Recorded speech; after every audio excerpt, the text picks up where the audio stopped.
sharing. It's been a while since I've hosted. We're It live. would probably help to pull the script up. Oh yeah, script is ready. I mean, for me, not for you. We're Oh. live, y'all. Yes, we are live. Welcome to Table Read Tuesday. And tonight, the very first Table Read Tuesday of the year, 2023, is This Is Us. This year is going to be more focused on series, episodic scripts. So we're going to be learning the difference, and I'm excited to see the difference between an episodic script and a feature, which we got quite used to last year. So we've got a new gentleman with us today. Thank goodness, otherwise it would have been an all-woman cast, which would have been fine too. And this is Roger Anthony Dumadag. Yes. Thank you. So if you'd like to tell a little bit about yourself. Sure. Well, first of all, Happy New Year to everyone out there, and grateful to be here. I'm an actor, writer, director, filmmaker, multi-hyphenate. So play piano and sing. And Wow. I'm based in, I'm a native New Yorker. I'm based in different places. I'm based on the East Coast. Well, let's say between New York and Atlanta, and I've been in LA as well. Nice. Thank you. It's great to have you here. I'm excited to have you join us.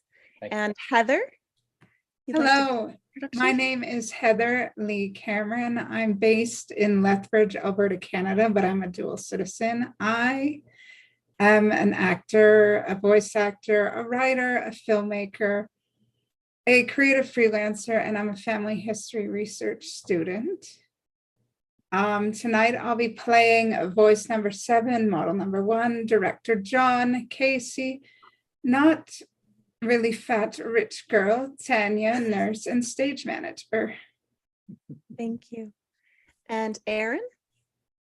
Hello, everybody. I'm Erin Lillis. I am a voice actor, primarily known from the No Sleep podcast and many other audio dramas. And this night I will be playing Rebecca, amongst other things. Thank you. And Vicky. Hi, I'm Vicki Dykes. I'm from Central Alberta in Canada. It's nice and actually warm here for this time of year. Tonight I'll be reading action and description. I'll be the doctor, Paul and William. And I'm really looking forward to this. It's such a lovely series and so well written. It's going to be a lot of fun to do this. I agree. Yeah, it's my absolute favorite of every TV show out there. I watched it up until a certain point, which if you've watched it, you'll probably know which one that is, that tore my heart out. And I put it on the back burner for about, I feel like it was 3 years. I don't even know if it was that long, but Jacob pulled me back and I ended up watching it every week with him until we were done, till it was done. So, which was also sad. But it was, yes, it's such a lovely script, and just, you'll see tonight, brilliant first episode. And it doesn't follow this exactly. So there'll be differences in this and the actual, what they filmed. So you'll see that later. And Morgan will be joining us later, Morgan Toll. She'll be here in about half an hour. So she'll just slip in and grab her part and I'll play it until then. So with that said, I'll grab the script and we can start. So how does that look, everyone? That looks lovely. Okay, good. Just doing a little adjustment and then. I wish you wouldn't worry so much. You're a good director. Now stop worrying. Yeah, it's been a while since I've done this, so I have to make sure that it's actually readable and good. All right, so anytime you're ready, Vicki. 36 by Dawn Fogelman. August 12th, 2015. According to Wikipedia, the average human being shares his or her birthday with roughly 18 million other human beings in the world. This obviously is not an exact figure, nor science, and assumes there is equal probability of the average person being born on any day of the year, not counting February 29th. There is no evidence that sharing the same birthday creates any type of personality or behavioral link between the 18 million people who share the same date of birth. If there is, Wikipedia hasn't discovered it yet. Exterior house evening. A quaint 70s style house in suburban Pittsburgh. A sign indicates that the house has recently been sold. Interior bedroom evening Pittsburgh. We take in the bedroom first. It doesn't take long. 4 white walls, new carpet, a few moving boxes. A bare mattress rests on the floor, dead center. You promise you like your gift? To tell, it's absolutely terrible. The man's skinny bare legs enter frame. He sits on the edge of the mattress. Suits on? Yes, ma'am. Your birthday suit? Only one I've got. Reveal a buck-naked man named Jack, 36, sitting on the mattress. His man parts are covered by a small towel. It's a vintage dish towel sized Pittsburgh Steelers terrible towel, an iconic piece of football memorabilia. In steps his lovely wife, Rebecca, 30s. She's outrageously pregnant. She wears a bra on the outside of her outdated maternity gear and carries a cupcake with lit candle. I had to put the lingerie on top of my clothes. I see that. It wasn't a great moment for me. Tradition is tradition. She nods. I'm going to spare us both the seductive birthday dance this year. Sorry, baby, but it's my birthday, and I'd very much like to see the dance. She shrugs. Your funeral. She starts walking to him seductively, but she can barely move, so it's just kind of slow and sad. Jack starts to laugh. I will gag you dead with that towel. He stifles a laugh. She arrives at the bed. Your suit still fits, I see. In a little time in the middle. I'll have it taken in. Jack smiles. She hands him the cupcake and falls onto the bed, exhausted. From lying position, she musters a sad, Happy 36th birthday to you. Happy 36th birthday to you. I have triplets inside of me. I am Shamu. Jack blows out the candle and lies back, face to face. You know how much I love You've made it pretty clear. Jack leans to her stomach, talks to his unborn children. you. Hey, here's some threesome. You three know how much I love your mother. Do you have any idea? Rebecca responds with bad ventriloquy as the babies. We know. Now shut up and let your fat ass wife go to sleep. Oh no, birthday tradition is birthday tradition. Close your eyes in there, kids. Daddy's about to do some terrible things to mommy. Oh, there is no way in hell. Jack, determined, tries kissing her neck. How the hell can you possibly want me right now? In any state, my wife, you rouse me. He kisses her neck more. I bet I can make that go away. Nothing you can say can. My water just broke. Jack freezes. A beat, then. Yep. He jumps and starts scrambling about like a crazy person. Cut to exterior duplex. Meanwhile, Los Angeles. One of those cute LA duplexes that cost a fortune because you can walk to the Grove, though you never do. Interior kitchen continuous. A refrigerator opens. It is filled with junk food. Dead center sits a sheet birthday cake. The writing on the cake reads, 36 is just a number. Happy birthday, Kate. On the front of the box hangs a Post-it note. It reads, do not fucking dare eat this cake before your party, Kate. Love, Kate. Reveal a pretty but very overweight woman staring into the fridge.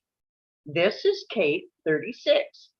Kate stares longingly at the cake. We see that she's placed Post-its all over the other food in the fridge. Notes say things like, throw this crap out, and 250 calories per spoonful. She removes the cake Post-it only to reveal another.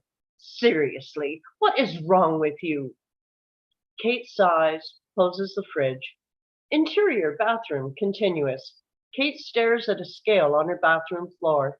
She takes off her shoes, her outer clothing. She thinks. She takes off her underwear, her watch, a necklace.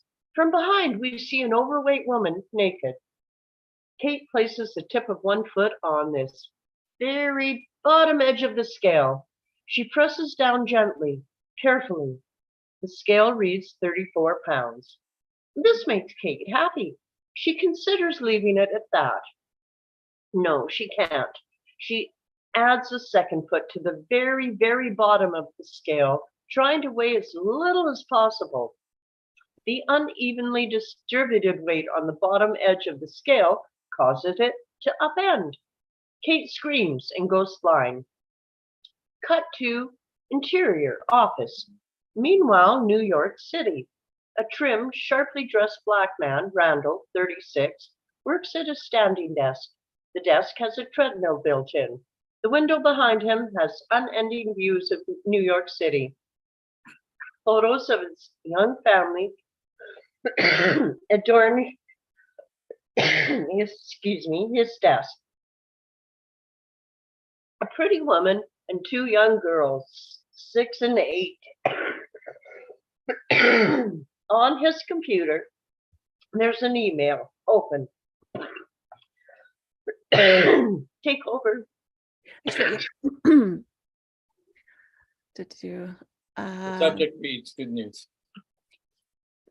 The text reads simply, found him. Randall stops the treadmill, leans in close. He clicks on an attachment. It opens, revealing a photograph of a 70-ish-year-old black man that's with stats. Age or name William Hill, age 73, home address 2644 Lincoln Drive, apartment 4C, Philadelphia. Randall is frozen, staring at the photo. Oh, that's you, Heather. Got a sec, boss? Randall quickly starts shutting down the email. Yeah, just hold on. What's up? His office is filled with coworkers. There's a cake bearing a giant 36 candle. Oh no, please. They start singing. Randall contemplates jumping out of the 45th story window. Cut to exterior, Hollywood Hills bachelor pad. Meanwhile, the kind of glass-walled house you admire and judge disdainfully all at the same time. Interior master bedroom continuous. We open on a framed poster advertising a TV show called The Manny. The poster shows a ridiculously handsome and chiseled Manny, 36, shirtless and holding a baby. It reads Mondays, where handsome happens. We pan down, revealing the same shirtless Manny sitting against the headboard of his bed. This is Kevin. He is drinking and bored, which is weird because in front of Kevin stand two scantily clad, dressed bombshell models. We hear a party going on in the background. They take in his massive bedroom. Ooh. Oh, we love your show. Thank you. I binge watch with my mom whenever I visit her. It's incredibly revealing. Thank you. The baby in the show is super cute. They're actually triplets. They look at him confused. The baby. You can't shoot with a baby for a lot of hours, so we use triplets. Oh, that's so awesome. Thanks. Do you want to dance? No, you guys go on ahead. He sits there, drinking as the girls turn on the most obvious song ever, Blurred Lines. They dance provocatively. Kevin barely pays attention. It's my birthday today. Oh, that's what the party's for, right? This is the pre-party. The real party's at my sister's. I'm 36 today. Oh, you don't look 36. Yeah, thanks. How old are you? No, don't answer that. A beat. And what do you want for your birthday, Kevin? Kevin thinks. I don't know. It's a fair question. I'd like to get off the show, I guess. I hate those babies. I mean, one of them's cool. The other two kind of suck. You know, when you can tell a baby's gonna just, when you can tell a baby's just gonna turn out to be a douche. That's how I feel about these two babies. Not the first one. That one's okay. I wish that baby was allowed to work more. The girls stop dancing for a beat, trying to figure out what he's talking about. They give up, resume dancing. 36. Whew, wow. Oh, I wanted to change the world. Now I'm the Manny. You know when it all went bad for me? Second grade, 1986. They were sending the Challenger into space. Do you remember the Challenger? Don't answer that. Christina McAuliffe. She was a teacher. She's going to be the first teacher in space. It was a huge deal. First teacher in space. She was going to change the world. Don't know how, but you felt that, at least in second grade. You felt that. Middle of the day in school, they bring a TV into class. We're all watching a launch. Whole class of 8-year-olds just watching, then boom, just explodes. Little pieces of sweet Christina McAuliffe are raining all over Florida. Our teacher shut off the TV like it was on fire. She literally wheeled it out of the room. Kids were hysterical. It was awful. I wonder if that was the moment I decided that changing the world just leads you to blowing up into pieces all over Florida. Maybe that's how I wound up as a Manny. He shakes his head, snaps out of it. The girls are just standing there, confused. Blurred lines continues in the background, now even more awkward. Sorry, He stops short, as if sensing something's wrong. do you just feel that? They look at him, a beat, and then the phone rings. Guys, I'm sorry. That's my sister. Something's wrong. Give me a second. He answers the phone. Kate? Interior Kate's bathroom, minutes later. Kate, Rod- overweight scale faller, lies on the bathroom floor, covered by a robe. Kevin answers, lays a tub of ice cream against her ankle. Roger, you want to take Kevin for a bit? Sure. Thanks. You can have ice. Well, this is a low point. If you haven't figured it out yet, Kevin and Kate are twins. Kevin opens the ice cream, hands Kate a spoon, takes one for himself, and they ice her ankle with the tub as they simultaneously eat from it. Do you think it's broken? Nah, you just banged it up pretty good. A beat, they eat in silence. We're 36. Officially late 30s. I know. How did I get here? How the hell did I get here? Do you remember third grade, the Challenger explosion? You've got to stop with the Challenger explosion. Another beat. You're the only thing in my life, Kev. Not that great. I know. That makes it worse. Kevin nods. They eat. Kate looks at him. Say something to make me feel better. Kevin thinks, then You have a good job? I'm your personal assistant. I'm my twin brother's personal assistant. I couldn't do what I do if it wasn't for you. You're the star of the worst show in the history of television, Kevin. Yeah, but the day-to-day stuff, it's You nail models and rotate personal chefs. yeah, but wow. This is a depressing conversation. Kate continues eating ice cream. I had this my whole life. I envisioned for myself. I had this whole dream life I envisioned for myself. I wanted a real career. I wanted to marry a man like dad. I wanted to be a mom like mom.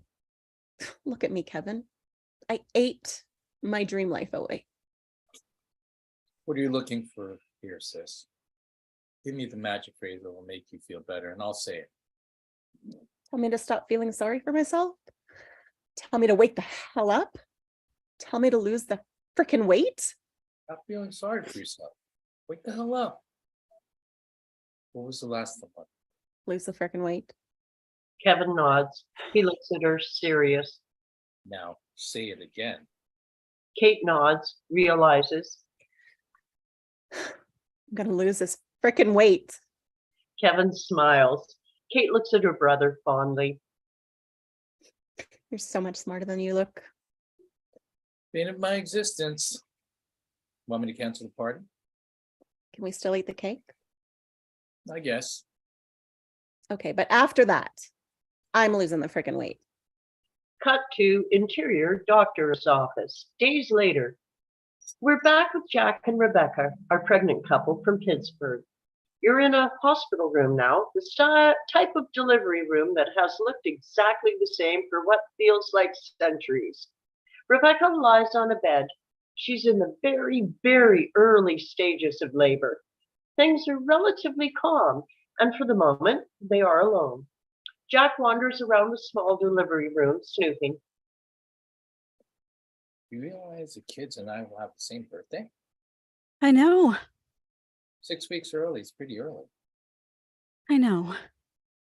This hangs there. Jack picks up a metal tool. Seriously, what on earth could this thing possibly be for? It's for rectal examinations, and that one's for the dirty pile. Before them stands an old doctor, 70s. Just kidding. You don't keep dirty piles of things around here. I'm not a line cook, but it is for rectal exams. Happy to demonstrate later on you, sir, but for now, please put it down. He closes the door. Okay, I'm Dr. Kowalski, but you can call me Doc or Dr. K, which is what most people choose to do because it's folksy. Rebecca smiles. She likes him. Do you work with Dr. Schneider? Dr. K sits down next to Rebecca. Oh, take a breath for me, dear. A deep breath. Ooh, there you go. Are you relaxed? Now, repeat after me. No matter what this old man says. No matter what this old man says. I am going to remain calm, collected, and composed. I am going to remain calm, collected, and composed. Dr. K smiles. Oh, fantastic! Dr. Schneider's appendix burst an hour ago. He just went into surgery. Stay with me. Deep breath. In between screams of agony, Schneider filled me in on everything involving your case. Now, I know about the triplets. I know it's a high-risk pregnancy. This is a bad joke, right? It's not, unfortunately. I'll get right to your first concern. I'm 73 years old. I don't run wind sprints as fast as I used to, but my faculties are otherwise completely intact. There are days I wish they weren't, because then I could retire and spend the rest of my days doing something more glamorous than pulling 8-pound objects from women's vaginas. But until then, I keep coming here every day. I am aware that I am a complete stranger, and this is the biggest moment of your life. But I am the best of the best, and I swear on the life of my own children and grandchildren that I am up for the task. He stops and smiles. Now, which one of you is pregnant? They stare at him in silence. Okay, now that was a bad joke. Now, would you lie back here, dear? Rebecca and Jack share a concerned look. With no other choices, Rebecca lies back. Interior soundstage day, a multi-camera sitcom soundstage. The audience is full. Kevin, our sitcom star, is handed a baby by a gruff female stage manager. There you go. Which one? Baby number 2. Damn it. You can't use baby 3 for this. Baby number 3 is on break. You want baby number 1? No, baby 1 is the worst. Yeah. Baby number 1 is a douche. Kevin takes the baby. Out in front, a warm-up guy talks to the audience.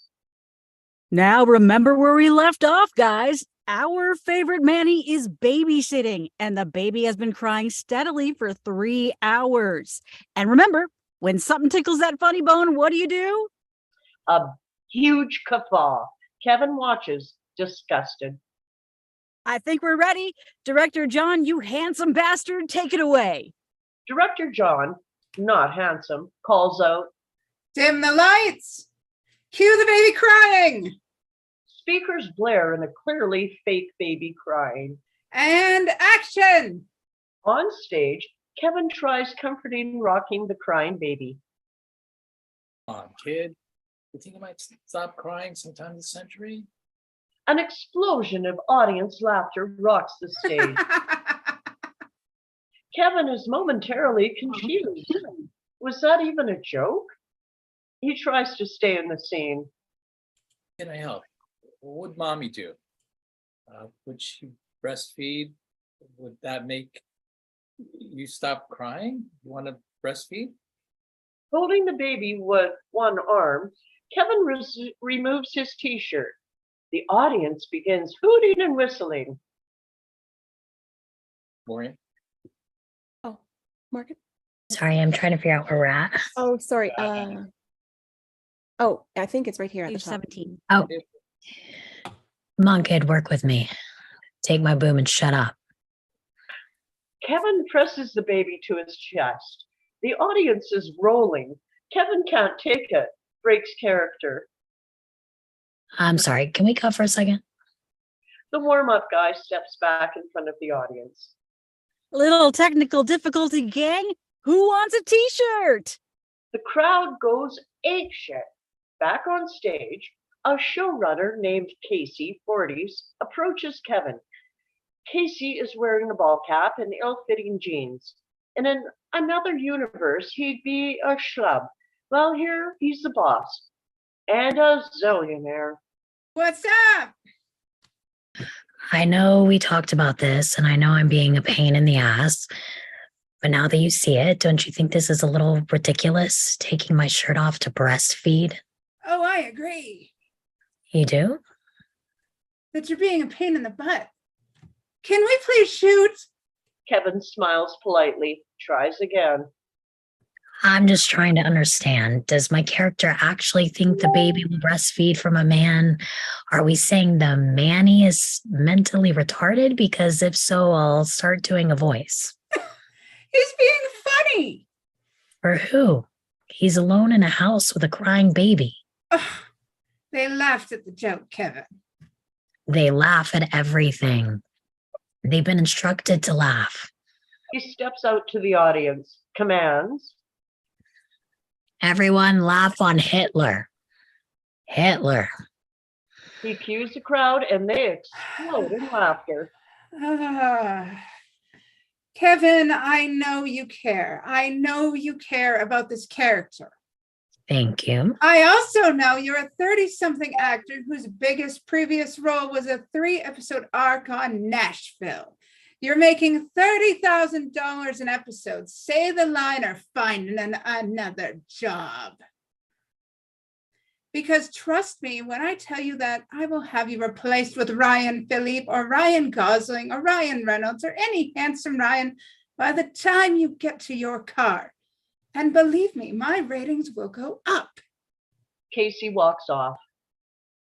Ryan Gosling would never do this crap. No, he wouldn't, Kevin. Remember that. Kevin thinks, sighs, turns to the stage manager. Give me the baby. They pulled baby 2. It's baby 1 now. Kevin looks down at the baby. Baby 1 makes a face at him. Exterior, suburban soccer field day, New Jersey. Randall, our slick treadmill desk New York guy, wears a baseball cap and track gear. In front of him, a group of 6-year-old girls run up and down a soccer field, en masse, chasing the ball. Randall focuses on one little girl, Annie, 6, currently sitting in the middle of the field, braiding another girl's hair. Come on, Annie. Go get the ball, hon. Annie turns, beaming, waves at her father. Hi, Daddy. The flock of girls run right past her. She continues with the task at hand. A sophisticated black woman, 30, stands back to back with Randall. This is Randall's wife, Beth. How's she doing? I think she's saving it for the second half. How's about her? Beth is simultaneously watching an 8-year-old boys play on the adjacent field. On that field, a tomboy girl 8 is dominating. She elbows a boy in the stomach, dribbles past him. 4 boys crying and counting. It's our little bull dyke. She smiles. Switch. Switch. They rotate, still back to back, now watching the other game. Is that The French braid, yes. Beth nods. over, under, back, through, baby? Stay focused. Randall laughs. They sit in contented silence, watching their 2 very different little girls play soccer. Beth reaches back, touches Randall's hand. This is a solid couple, a rock solid family. I love this. Can we freeze them like this? Just freeze time, freeze everything. I feel like that guy who invented the Tesla has to be able to figure this out. Figure it out. A long beat, then Founder, my father. Beth whips around. They're finally face to face. When? Last week. Last week, and you didn't tell me? Don't be mad. I'm mad. Yeah. Yeah, damn. A beat. Randall confesses. I hired a guy. It cost about $1,500, and I paid for it on the Amex. You're going to see it. The personal Amex, not the business Amex. I don't care about the Amex. No. A beat. So, Elon Musk? Huh? I couldn't think of the guy's name who invented the Tesla. It was driving me crazy. Randall, Randall sighs. I was turning 36, and we just figured that if I didn't do it now, he's 72 years old and lives in Philadelphia. I got his picture and an address. so you're going to, No, why not? she was a crack addict who died during childbirth. He was the guy who left me at a fire station a few weeks later. Probably couldn't think of anything more cliche. I already have parents, good ones. So why did you find him? I don't know, Beth. I really don't know. That hangs there. On the boys' field, Tess is standing over a fallen goalkeeper, war dancing over him like she's Ray Lewis. Randall watches her, thinks. Exterior Los Angeles duplex evening. Kate, heavyset, twin, exits, carrying a load of junk food. She heads to a curbside garbage can and dumps it. She looks into the garbage can. Kate's point of view.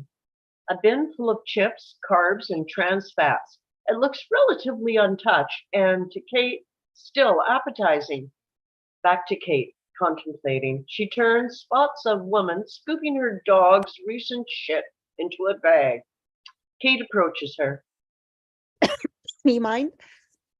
She takes the bag of dog shit from the woman and empties it into the garbage on top of the junk food.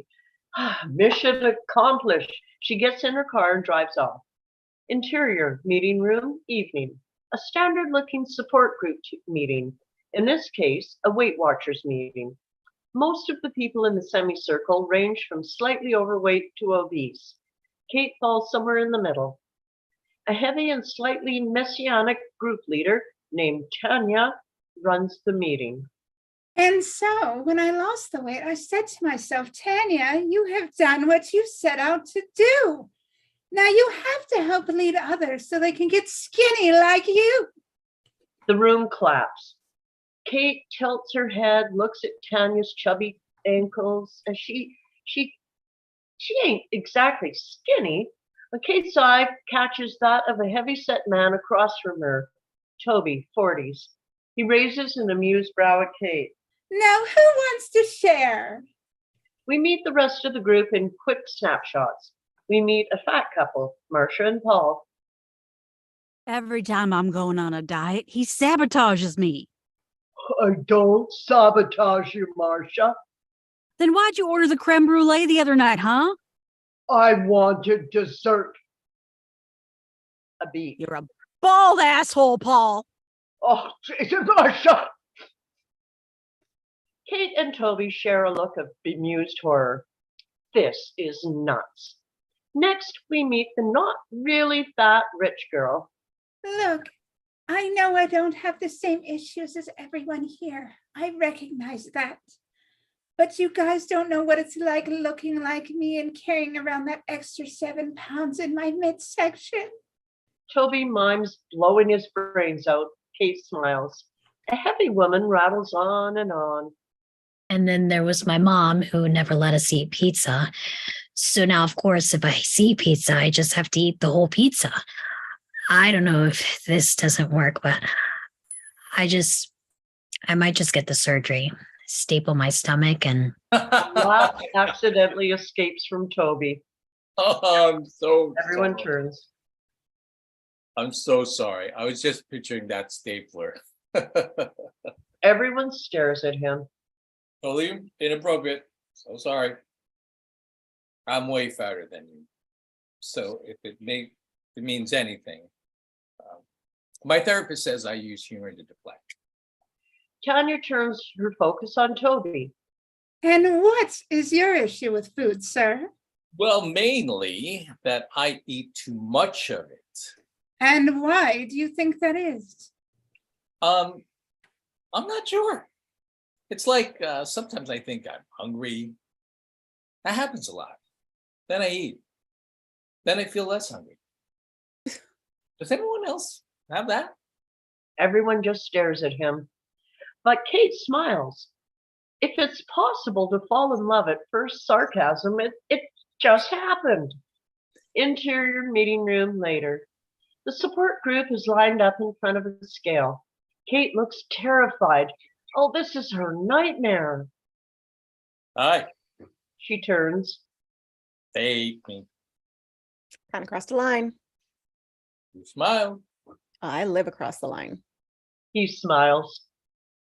Toby. Kate, Want to be fat friends? sure. I'm gonna lose the weight.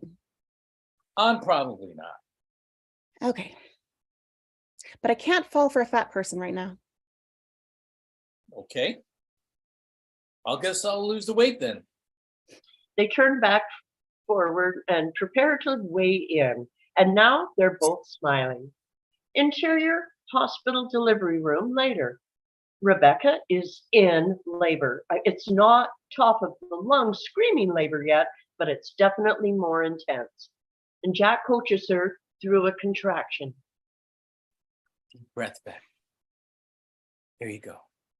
There you go. Almost over. It settles. He wipes the sweat from her forehead.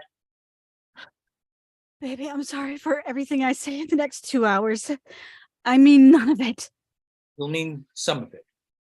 Very little of it. Fair enough. They smile in rhythm. Jack wipes her forehead. I'm almost glad Schneider's appendix burst. I like you too. They look up. Dr. K is standing behind them. He pulls up a chair. Because I'm here now. and I thought we might have a little conversation now before things get more intense. He sits beside the bed. I'd like that. You said you have grandchildren? Oh, not that kind of conversation. Rebecca goes quiet. I know Dr. Schneider talked to you about the positioning of the babies and how complicated this delivery might get. And it will be best for the babies if they come out the old-fashioned way. But I'll be prepared to go in if necessary. What I need to know is this.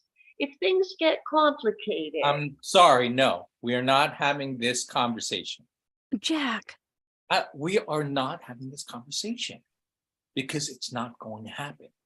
We are walking out of this hospital with 3 healthy babies and 1 healthy wife. I have 3 cribs at our new home that we bought specifically for our 3 children to grow up in. My mother has already needed 3 fearsome threesome onesies, 3 of them. and she's a slow, no talent knitter. It's also my birthday today, by the way, which tends to be a pretty good day in our house, a day where I get pretty lucky. So I need everyone in this room to believe me when I say that only good things are happening today. Actually, no, I don't want you to just believe it. I don't want you to just believe it. I want you to know it. Do you know it, baby? My God, I love you. Yes, I know it. Jack Do turns you to know it? Dr. K. Do you know it? Dr. K thinks. I know I like you, so let's start there and get you what you want. Jack and Rebecca share a smile, and Dr. K looks concerned. Interior, Randall's office, New York City, day. Randall stares at the photos of his two girls on his desk, and then he turns his attention to the computer and that singular photo of his biological father. Randall hits a button on his office phone. Hey, clear my afternoon. But you, Thanks. Exterior, George Washington Bridge, later. Randall drives his black Mercedes AMG 63 against traffic out of New York City. Exterior, New Jersey Turnpike, later. He heads from northern Jersey through southern Jersey and onto exterior, Delaware Turnpike, later, which gets you into Pennsylvania and eventually onto exterior I-76 and into exterior Philadelphia, later. A city where driving just a few city blocks can land you in a completely different economic stratosphere. Rittenhouse Square is where the money is. Then there are all the upscale universities, which for some reason border West Philadelphia, one of the grittiest and grimiest inner cities in America. And it is on the grittiest block of all that Randall, using his GPS, parks his car, takes in the unkept apartment, and heads to the front door. Exterior, front door, moments later. Knock, knock. Randall bangs on the door.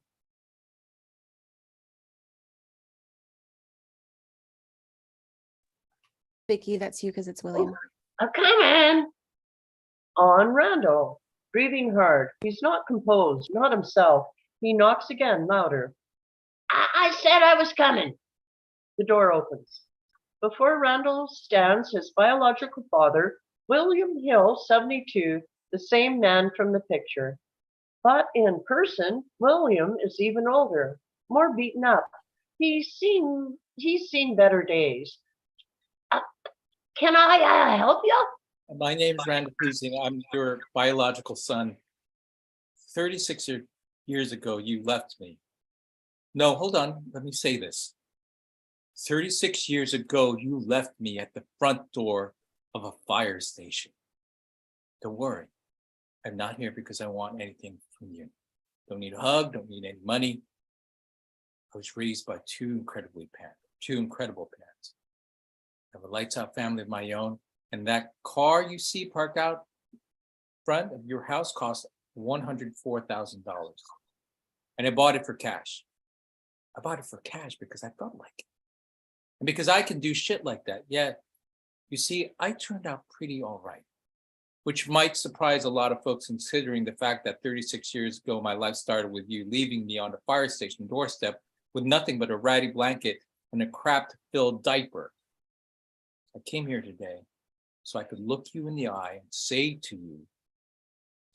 to you, and then back in my fancy ass car and finally prove to myself and to you and to my family who loves me that I didn't need a fucking thing from you, even after I knew who you were.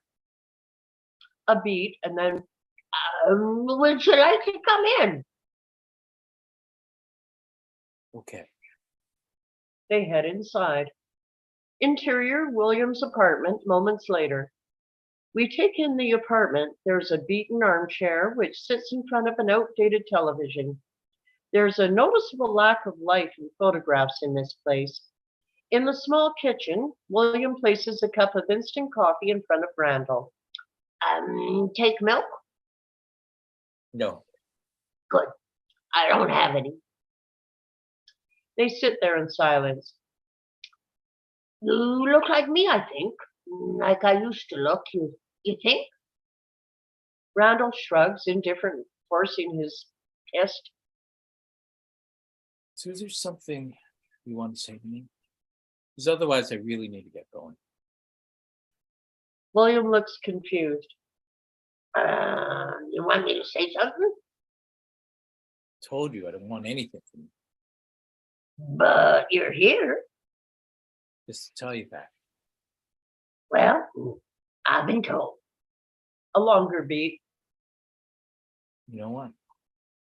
If you're just going to sit here making excuses, I didn't make any excuses. nothing you can say. Didn't say anything for just that reason. Another long beat. Seems to me you want me to try and make amends so you can say screw you and storm out of here. That's ridiculous. Okay. A beat. William thinks. I'd like to say I remember your mom, but I barely do. I lived on the streets then. Crack, heroin. I remember her dying. Remember there was a baby. I'd like to say I remember leaving you at a fire station, but I don't. Not an excuse. In fact, it probably tells you something about me that I don't remember. I do like fire stations, though. So that sounds like something I'd do if I had to do something, you know. Anyway, I don't know if that's what you're looking for. But either way, you can be sure this life of mine has been punishment enough for the things I've done. If you think I'm going to forgive you, I don't. you were right. I did just want to say screw you and storm out of here. Go ahead. Screw you. Yeah. Randall turns, storms out. A moment passes and he re-enters. You want to meet your grandchildren? I'll get my coat. Interior soundstage. Evening. We can hear a buzzing crowd out behind the curtain, but we're backstage now. On Kevin. He sits in a chair backstage, rehearsing quietly. He looks very serious.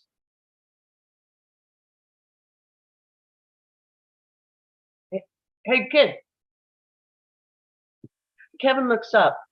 Ted Danson stands behind him. Oh, hi, Ted. Thanks again for doing this. Oh, no need for thanks. Trust me. They're paying me an absolute fortune. Great scene for you, by the way. Right? I've been asking for a dramatic monologue for a year now, and he finally gave me one. When the prick tries, he can really write. Ted smiles. Well, I see you out and on the field. Break a leg, kid. Ted Danson exits. We hear the crowd go nuts. Kevin takes a deep breath, steadies himself, and heads out.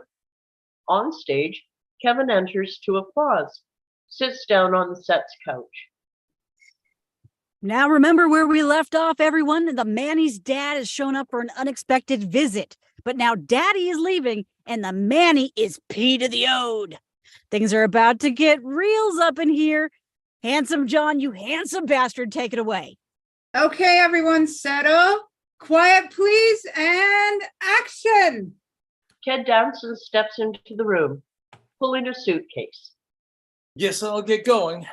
Kevin sits there, sulking in silence. Okay, well, lovely seeing you as always. Let me know if you get that big promotion to babysitter. Or is babysitter actually a demotion from nanny? Good one. Oh, for God's sake, I'm trying to make light of the situation. That's what you do, my lightweight dad. I'm sorry, That'd be a first, you being sorry. son. No, don't sun me. Just go. Get the hell out of here. Suddenly, you can hear a pin drop. Casey, showrunner, stands up behind the monitors, intrigued. Kevin laughs to himself. Son, you called me? What a joke. I see that pretty clearly now. You know why? Because this stupid job, my babysitting job, you get such pleasure mocking. I look at that little girl and I do anything for her. Trains, bullets, I jump in front of any of them for her. And she's not even mine. And for you to just walk in and out of my life like you have the past 30 years, I'll never understand it. I'll never understand you. I'm too old to be hurt by you anymore. I'm too tired. Just get the hell out of here. They stand there in silence until Ted sighs and exits. A long beat of silence as the camera pushes in tight on Kevin until... And cut. And slowly the crowd gets apeshit, recognizing they've just seen something special. Kevin takes a sheepish bow and Casey approaches. Good stuff, Kevin. Really, really great, man. Now let's just take a quick whack at the alt pass. What? Really? Kevin, we talked about this. I liked it too. Hell, I wrote it, but we need to have the lighter option. I just don't see why I'd be cracking jokes during a confrontation with my estranged father. Kevin. Kevin shuts his mouth. He looks to Ted Danson, who shrugs. I'm just here for the overpaid guest star gig. Ted heads to his mark. Casey waves a finger in the air at the director. Let's run it again. And Kevin looks out at the crowd. Tourists abound. Pizza and t-shirts are being handed out to keep them in their seats. The t-shirts feature a picture of the shirtless Manny. Okay, everyone, we're going to do the same scene again, but funny this time. The crowd laughs. Kevin looks over at Casey, back behind the monitors with writers. They're all eating, laughing, could care less. Because that's what you all want from this insane show, right? You want to laugh at the idiot Manny. Some laughs, some chatter. Slowly, people realize this isn't a bit and start filming Kevin on their iPhone. That guy over there, the fat ass in the baseball cap, he uses to cover his bald spot. He doesn't think he'll reach for any fruit unless it's hanging so low you can step on it. And you know what? He's probably right. And it's not his fault that this show is bad. It's not the network's fault for putting it on. It's your fault.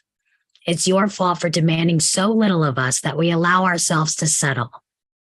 Shame on you for watching this thing. Shame on you all for laughing at this crap. Shame on all of you. He rips off his mic, turns to Casey. Ryan Gosling may not do this crap, but neither will I. I quit. Great working with you, Ted. Loved you in Damages. Kevin storms off, and the place goes absolutely batshit. It's clear that he will be the top story on TMZ in about 3 minutes. Interior, delivery room, continuous. Rebecca is screaming. Dr. K stands in delivery position. Jack stands behind his wife, holding her hand. Okay, Rebecca, one more big push. Oh, there you go. And push. Rebecca screams. And with that, Dr. K holds a wet newborn baby, prods it. The baby cries. He hands it to a nurse. Okay, first mail is out. Looking good. You hear that, Beck? A boy. Baby. But Rebecca doesn't look right. Monitors start beeping. Doctor? Yes, I know. Rebecca, how are we doing, kiddo? I can't, something's not right. Oxygen for her, please. Dr. K examines Rebecca, glances up at beeping monitors. Rebecca, you've done great, but let's get you a little rest now and see if I can't take it from here, okay? He nods at a nurse who puts a new gas mask on Rebecca. No. No, what's happening? Well, I have to go in for the other two. But Oh, your wife is in distress, Jack. I'm sorry to be curt. This is why I wanted to have this conversation earlier. but now you need to trust me and get the hell out of my way. No, wait. Get him out of the room. Dr. K Blows past. blows Jack looks past over him. at us. Do you want me to take it for bed? I got it. Jack looks over at his newborn baby being tended to by nurses as he's pulled away. He looks to his struggling wife, his 2 other children still inside of her. This world spins on every axis possible. Interior, Randall's house later. Randall walks in the front door. Hello, guys? His daughters run in to hug him. Beth follows, distracted. Babe, let me see. Babe, I need help getting Annie into the bath before bedtime. She stops short. William has entered quietly behind Randall. Everyone just stares at the poorly dressed stranger. William, for his part, just looks kind of lost, but he takes in the gigantic foyer, overwhelmed by the McMansion. Guys, this is your William. This is William. He's my, we work together at work. Awkward silence. William takes off his hat, shakes Beth's hand. William Hill. Hi. Oh, Beth. Sorry, I'm Beth. William kneels down towards the kids, takes in his grandchildren for the first time. Well, hello. Hi, hey, you have a hole in your pants. Annie. No, it's okay. I do. Silence. Isn't that what the kids do to be cool? Put holes in their pants? Not like that. Oh, well, darn. I thought I was being cool. Oh, what if I do this? He makes a cool guy pose. The girls crack up. No. As this continues in the background, Beth sidles up next to Randall. They speak quietly. Calm. I didn't know how to say it out loud. So,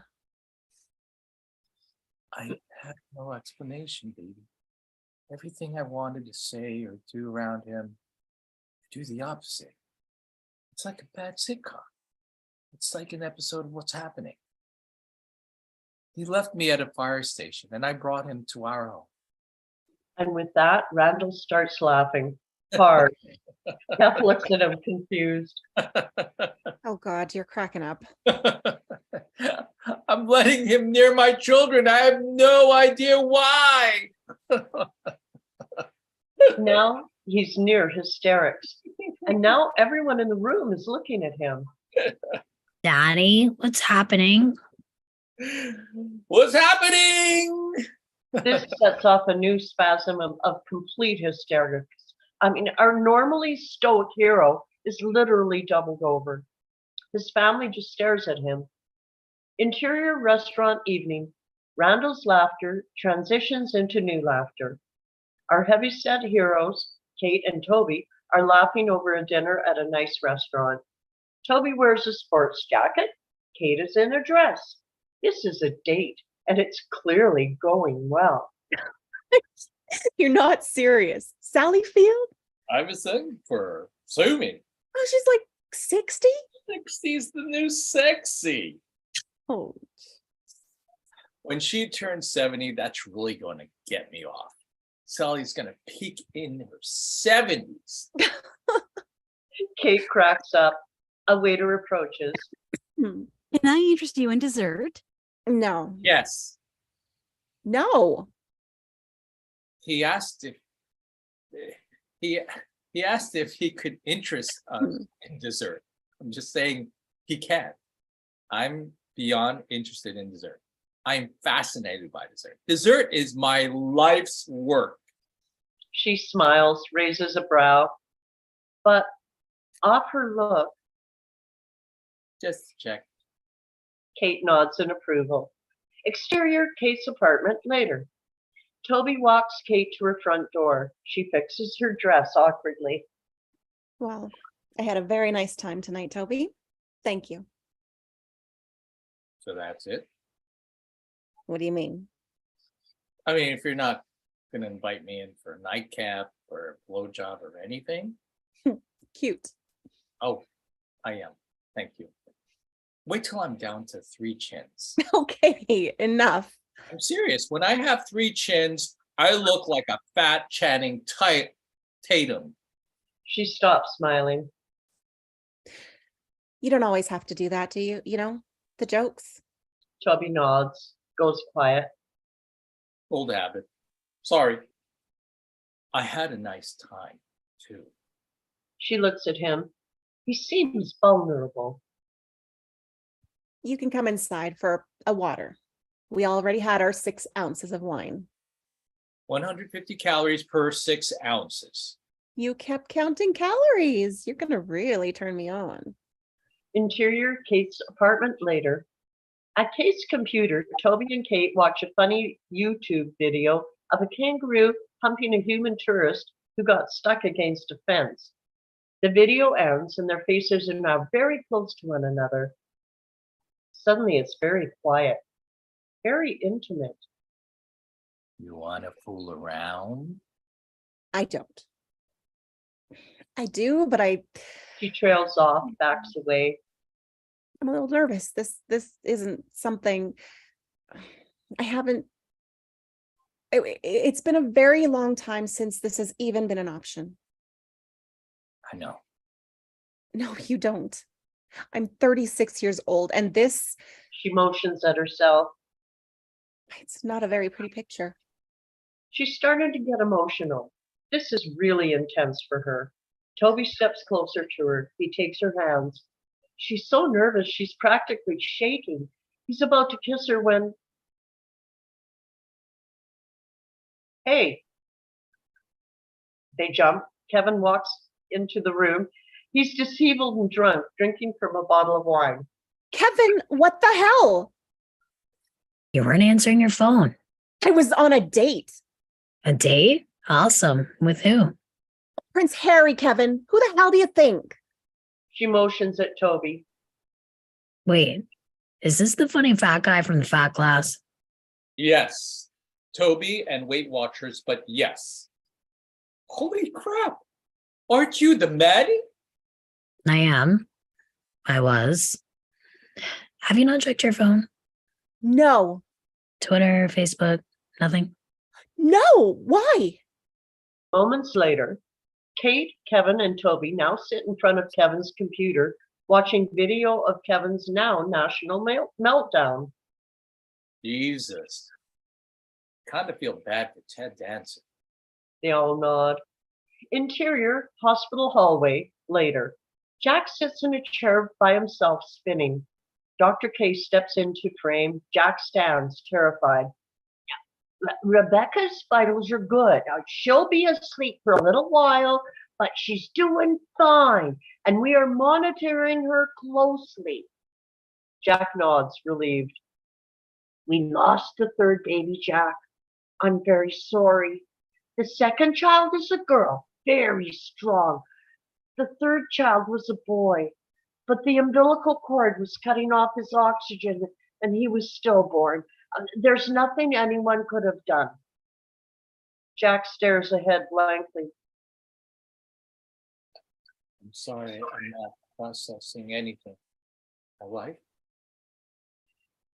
Is fine. She'll be awake soon. Now, you have 2 beautiful, healthy children, Jack. A boy and a girl, but we did lose the 3rd child. Jack sits down, overwhelmed and not sure what to do with any of this. And then he stands. I need to be with my wife. You will be. She needs to sleep now, but soon. Come on, sit. Jack hesitates and then sits. Dr. K sits next to him, and then sits in silence for a long beat. Okay if I keep you company for a second? Jack nods blankly, a long beat of silence. Okay, if I try and say something meaningful? Jack nods again, blankly. I lost my wife last year. Cancer. Oh, it's why I still work so much at my age. I'm trying to pass the time, I guess. Jack stares off into the distance. Dr. K looks at him, checking on him, and continues. We were married 53 years, 5 children, 11 grandkids, but we lost our very first child during the delivery. I was just 22. It's why I went into pediatrics. Truth be told, wanted to do my part to prevent the same thing from happening to others. And when I could, to help people get through it when I couldn't. I've spent 5 decades delivering babies. Oh, more babies than I can count. But all these years later, not a single day goes by I don't think of the child I lost. This sits there. I'm an old man now. I always say that when you stop recognizing your reflection in the mirror, that's when it's time to start reflecting. Jack smiles a little. I like to think that because of the child I lost, because of the path he sent me on, I've saved countless other babies. I like to think that maybe one day you'll be an old man like me, talking to a younger man's ear off, explaining to him how you took the sourest lemon life has to offer and turned it into something resembling lemonade. If you can do that, you'll still be bringing home 3 children from this hospital. Just maybe not the way you planned. Dr. K shrugs. I don't know if that's meaningful or senile, but felt it should be said. Your wife will be asleep for a while. Go see your babies. They're excited to meet their father. I think they may have gotten a good one. Dr. K stands. Jack looks up at him. Maybe you'll come over for something resembling lemonade one day. Oh, I'd like that very much. He pats Jack on the shoulder and leaves him, lost in thought.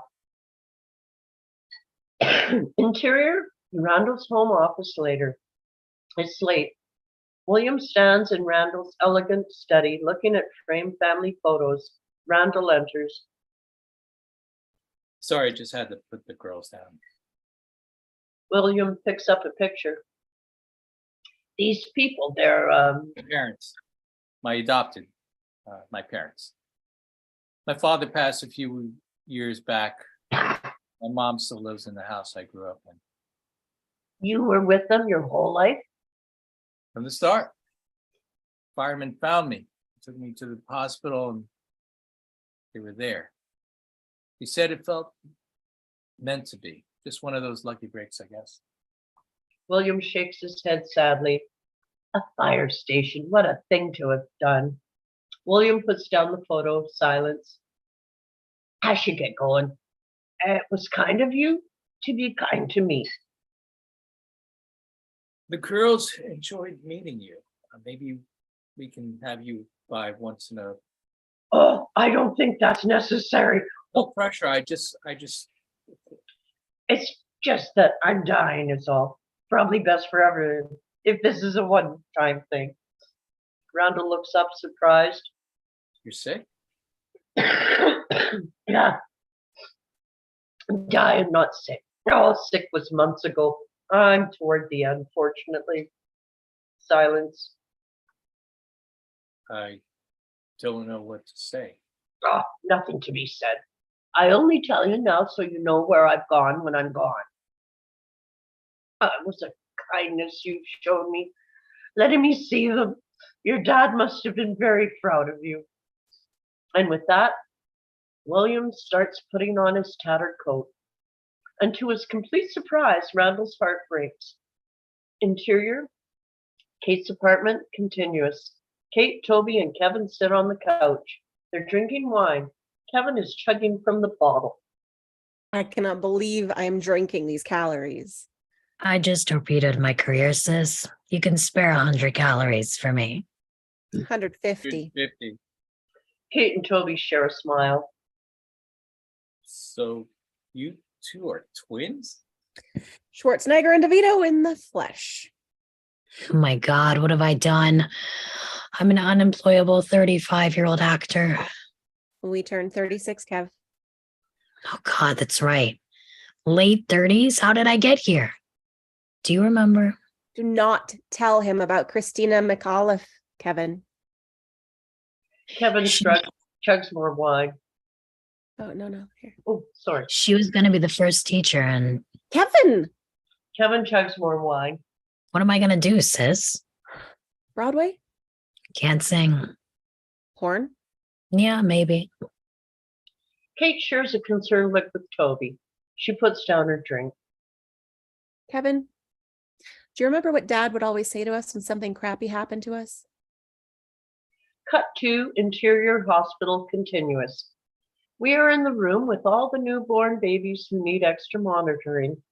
Tight on Jack. On the other side of the window glass, looking in, he focuses on two little ones, a boy and a girl. Whenever we get down, whenever we felt like life wasn't going our way?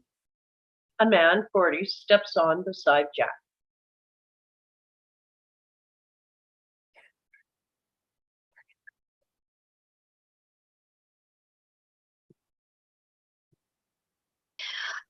Which one's yours? I think you're muted. No, couldn't hear that. Jack. Can you hear me? Yeah, heard you. Okay. Those two. Congrats, twins. Wow.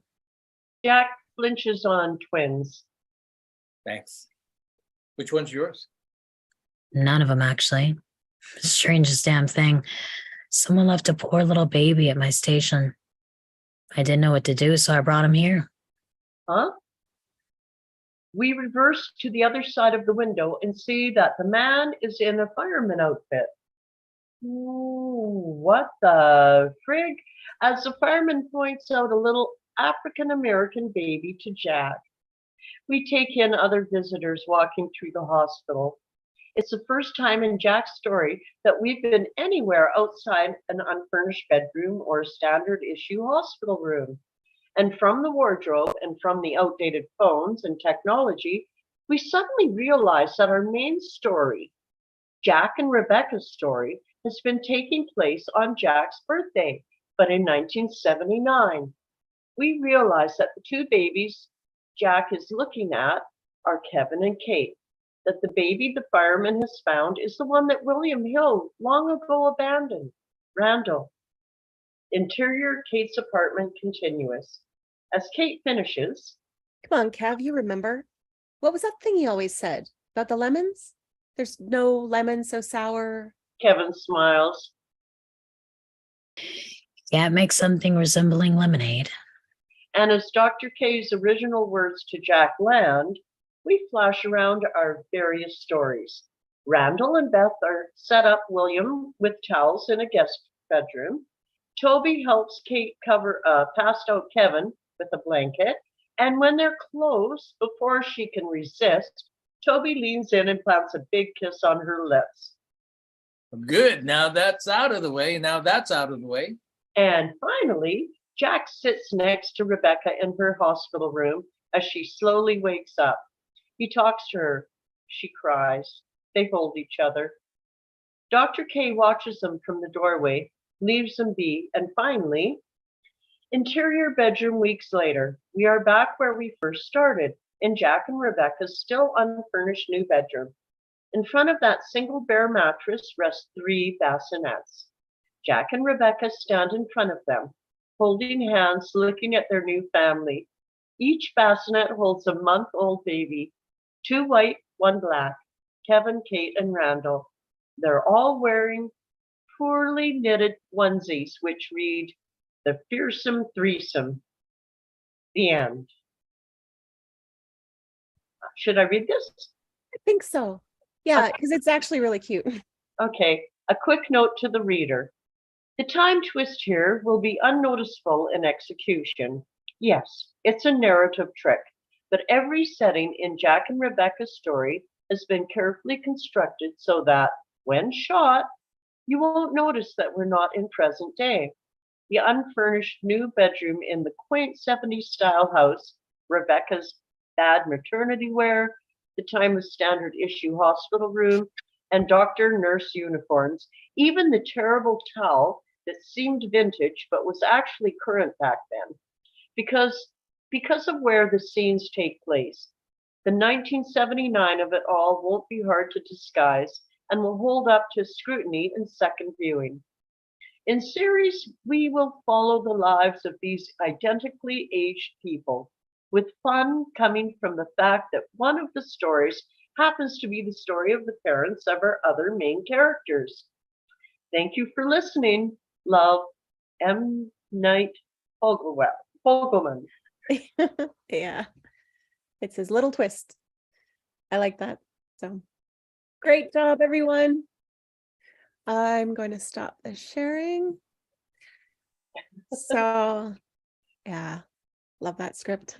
So we're just going to go around the room and the Zoom room, and introduce ourselves a little more. And we're going to take a short break after that. Anyone that needs to leave is welcome to leave. Anyone who wants to stay for conversation and discussion about the script or otherwise is welcome to stay. So first, Heather. Hi, my name is Heather Lee Cameron. I'm from Lethbridge, Alberta. I'm an actor, I'm a writer, I'm a voice actor, I'm a filmmaker, I'm a creative freelancer, and I'm a family history research student. Recent projects: on December 26th, I was a voice in a film called Captivity, an ex-Jehovah's Witness short film. It was produced by a student who took some courses through the Toronto Film School, and I put it on my artist page and I promoted it on my Instagram, and I tagged the Toronto Film School, and they actually said, "Such an interesting watch. Thanks for sharing, Heather, and great work on this. What was your favorite part of this project?" I said, "My favorite part of this project was being able to help another person bring their story to life, and also seeing, feeling, and hearing how much telling the story meant to the author. Helping others bring their stories to life is something I have been doing for years, and it's something I hope to continue doing for years to come. I am also working to try and develop my own stories that they too might be brought to life by a publisher someday." And another thing that just happened was today, and that is there's this thing on Twitter called Trek Fan Arts that actually promoted a thing I wrote in 2021 as part of their exhibition that they're doing in honor of Star Trek Deep Space Nine's 30th anniversary. So that is being promoted on Twitter today, and that's all I've got to share. And you can find me on Facebook. My artist page is Heather Lee Freelancer, and my YouTube channel is The Storm and Latter-day Saint. I've got an Actors Access page, Heather Lee Cameron. I've got an IMDb, and you can find me on Facebook, Twitter, Instagram, TikTok. I did get a TikTok. Yeah, anybody who wants to contact me for those links written down, because it's probably easier to see them all written down, can PM me here or can email me at heather.leigh.cameron@gmail.com. Does anybody have any questions before I pass the mic on? That is awesome. We can talk more about that later too. So, and next is Erin. Hello, I am Erin Lillis. I also have an IMDb page for Erin B. Lillis. My TikTok is Scarin Lillis. My Instagram and pretty much everything else is Ravie13, RAVIE13. And my YouTube is Ravenwolf Prods, short for Ravenwolf Productions. I'm a voice actor. My biggest thing from 2022 that released was the video game Brock the Investigator. I'm in that a lot. And I'm also almost every week I am on the No Sleep podcast. which I think is the #1 horror podcast according to all ratings. Thank you. Thank you. And Morgan Toll. Hey guys, sorry I was late. I'm Morgan. I am a SAG-AFTRA Los Angeles-based actor, voice actor.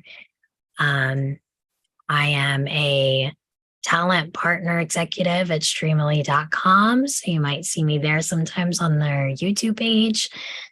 We host famous voice actors, musicians for Q&As and autograph signings. So it's pretty cool. You should check it out.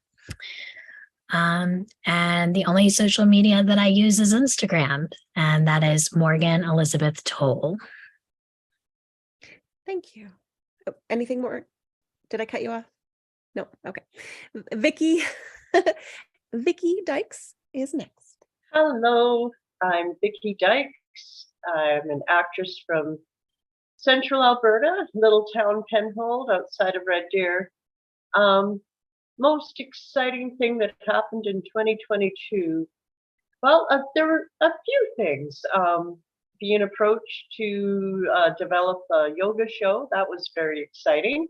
It's still waiting, but I've got a lot of the details figured out and just waiting for the go to get the filming done. Table Read Tuesdays has been a huge part of my life, and I'm very proud to be a regular on here. And also the Shakespeare reading. Two families from Fair Corona. Next Saturday, we're doing Much Ado About Nothing. This head cold is not the best, and I apologize for the coughing. You can find me on Instagram. I'm YogaGramma7, and you can find me on Facebook under the name Vicky Dykes. So if you want to contact me, I'll see the message. Thank you, Vicky. And last but not least, for our very first time, Roger. I'm no longer a virgin. So Happy New Year to you all. I'm grateful. Thank you, Angeline, for inviting me to be here. Yeah, I'm so glad you Read could come. this amazing pilot. I had goosebumps throughout reading this. Just amazing pilot. Just brought back memories of when I first saw this show. Amazing show. My name's Roger Anthony Dumadag. My stage name is Roger Anthony. I'm a multi-hyphenate actor, writer, director, producer, singer, musician, entrepreneur, and my 2022 was a very blessing for me. I had 7 theatrical jobs. I'm SAG-AFTRA. You can find me, first of all, you can find me on my IMDb page under Roger Anthony.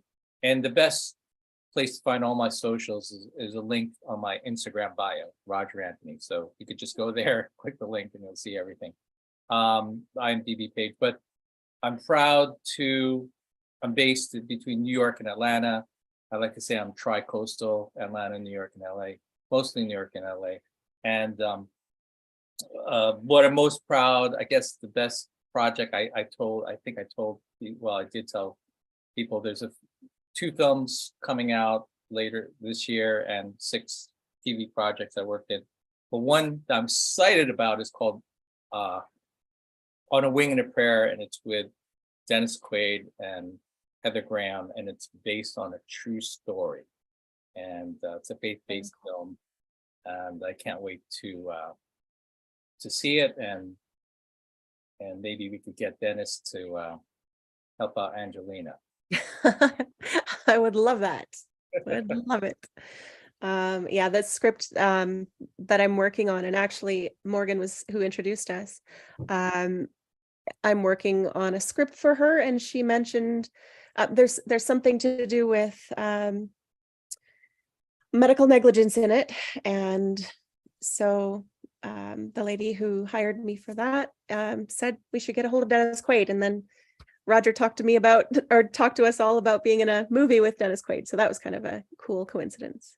It would be serendipitous. Yeah, I think so. Yeah, pretty cool. And so favorite favorite there 2022 was a crazy busy, amazing, spectacular year. Um yeah, it was, and it's almost hard to believe that it's been a full year now. So this we're into our second year of Table Read Tuesday. We missed only 1 week last year, but we read, I think, 53 scripts. So we made up with it for, no, 52, because we had no, 53. There were more. We read 3 in one sitting though because of the contest. We did, and I was thinking about the wrap-up party where we didn't, but we actually did. We wrote it on live, and then we read it the same time. It was only 5 pages, so yeah, it was fun.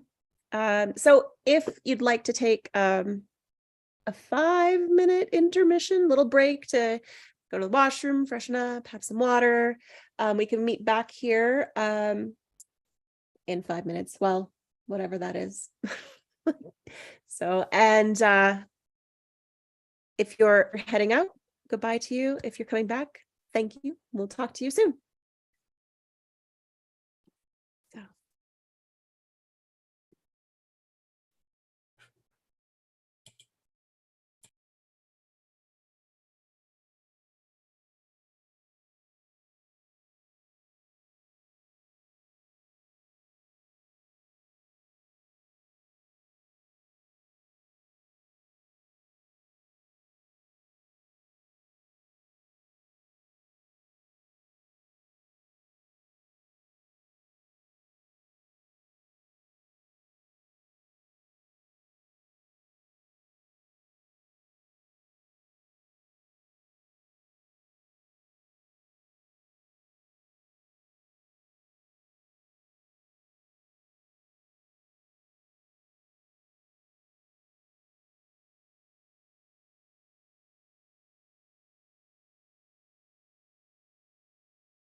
Hi, Vicky.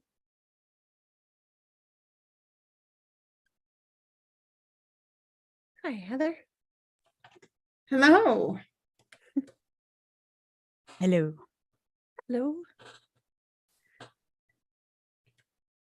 So I guess we're all back. You know, I had heard that Randall was an adopted triplet. I haven't seen this series, but I knew that much. And it personally touched me because, you know, adoption is so near and dear to my heart. I wasn't adopted, but I will personally have to adopt if I'm ever given the opportunity to be a mother or stepmother, because I physically cannot have children because of a medical condition that I have called endometriosis. And as much as I do to take care of myself, I don't think, even with the good OB that I have now, I do not think I will physically be able to bear children. Even though I've gone off of medication, I just do not think my body's capable of it. And I just recently turned 35. It's just not going to be possible. So, I mean, I can really feel for these people like they lost a child and they found this child who was abandoned and helpless and nobody cared about it.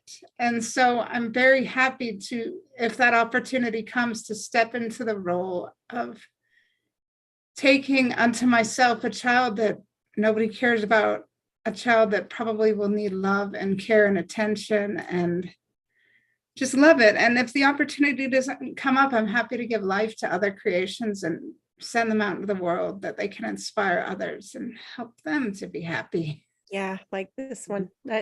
Yeah, it's so beautifully written, isn't it? And it goes into For some reason, I know so many adopted people, and they're all different. But yeah, this story is really, sorry, I cut you off, Angel. no, that's okay. It is Go ahead. it is beautifully written. What I found interesting was the intro segment, which is on screen, which really sets you up for confusion. And then the end paragraph, which really explains to the readers in case you didn't get it. Yeah. Especially the M. Night Fogelman, which was funny. Isn't that cute? I love that part. I also wonder if he did that on purpose, that he set it in Philadelphia, because all of M. Night's stories are set in Philadelphia. I wasn't even aware of that. It could be, maybe.